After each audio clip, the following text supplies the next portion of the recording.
오늘 뉴욕 증시는 장중 등락을 반복하다가 사흘 만에 반등에 성공했습니다. 주요 경제 지표와 파월 의장 발언 등 여러 이벤트를 소화하면서 변동성이 컸는데요. 자세한 증시 전략 세워보겠습니다. 레몬 리서치 김민수 대표 연결돼 있습니다. 안녕하세요. 네, 안녕하십니까. 일단 시장은 경기 회복 기대감에 집중을 한 것 같습니다. 오늘장 어떻게 보셨나요?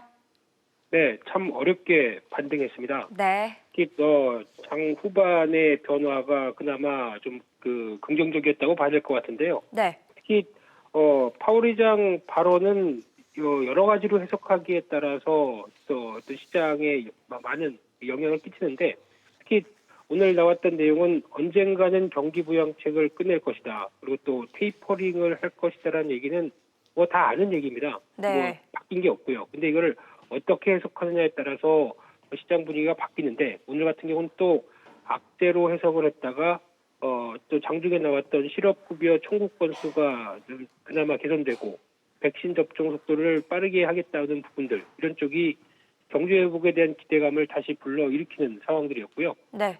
그러다 보니까 항공주나 또 여행주 같은 소비 업종들을 또 이끌어냈는데, 반대로 기술주는 그렇게 썩 좋지 못한 분위기에서 그나마 테슬라와 애플은 반등세를 이어갔고요. 네. 게다가 또 중국과의 관계가 또 냉랭해지다 보니까 관련된 알리바바라든가 바이두 같은 종목도 주가가 낙폭을 좀 키웠던 모습들이고요. 하지만 지금 시장에서 또 중요한 게 달러화는 초강세입니다. 93달 근처까지 가기 시작하면서 아마 경제 회복과 미중 간의 갈등이 이어지는 분위기 쪽에서 미국에 대한 관심을 좀 더 끄는 분위기가 달러 쪽에서도 나온다고 봐야 될 것 같고요. 네. 이런 분위기가 계속 이어지는지는 조금 더 확인을 해야 되지 않을까. 안 그러면 지금 신흥국 쪽에 대한 불안감을 또 키울 수 있는 요인이기 때문에 이 부분은 계속 지켜봐야 될 것 같습니다. 네, 그리고 최근 동향을 보면 경제 회복에 대한 낙관론이 커지면서 투자자들의 관심이 기술주 대신 이 가치주로 옮겨가고 있는데요. 기술주는 규제 우려도 겹치면서 좀 불안한 것 같습니다. 기술주와 가치주, 이 업종별 대응 전략은 어떻게 세워야 할까요? 네, 기술주와 가치주로 나누는 건 의미가 없습니다. 네. 그냥 돈 되는 건 다 해야 되죠. 그런데 중요한 부분은 기술주가 최근에 좀 인기가 없는 이유가 금리가 올라가고 밸류에 대한 부담이 높다. 뭐 증세나 규제 이슈 다 있다 보니까 아무래도 부담감이 특히 많이 올랐기 때문에 나오는 차익 실현 쪽에 무게를 두고 싶고요. 네.